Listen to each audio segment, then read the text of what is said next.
Hello friends, welcome to வெங்கிடெக். Singapore S pass வேலை எனக்கு எப்படி கிடைச்சிச்சு, இதை ஏன்ப்பா எங்ககிட்ட சொல்ற அப்படின்னு நினைக்காதீங்க. நீங்க சிங்கப்பூர் வேலைக்காக ட்ரை பண்றீங்க அப்படின்னா கண்டிப்பா இந்த வீடியோவை பாருங்க. ஸோ அதாவது இன்னைக்கு சிங்கப்பூர் வேலை வாங்கி தரேன்னு சொல்லிட்டு ஏமாத்துறதுக்கு நிறைய ஏஜென்ட்டுங்க இருக்காங்க. ஸோ ஏமாறதுக்கும் நம்மள நிறைய பேர் இருக்கோம். ஸோ அப்படிங்கிறப்ப ஏமாறாம சிங்கப்பூர் வேலைக்கு வரணும் அப்படின்னா இந்த வீடியோ ஃபுல்லா பாருங்க.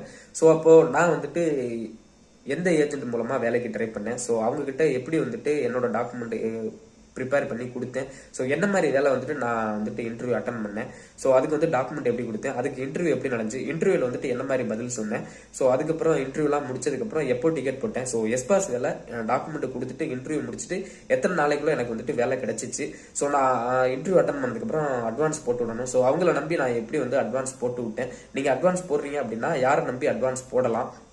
ஸோ அதுக்கப்புறம் இது மாதிரி ஃபுல் டீட்டெயில் வந்துட்டு நம்ம வெங்கிடெக்ல ஒரு வீடியோ போட்டிருக்கேன். அதாவது மொத்தத்தில் எஸ்பாஸ் வேலை எனக்கு எப்படி கிடைச்சிச்சு அப்படின்னு நீங்கள் தெரிஞ்சுக்கணும் அப்படின்னா நம்ம வெங்கிடெக்ல ஒரு ஃபுல் வீடியோ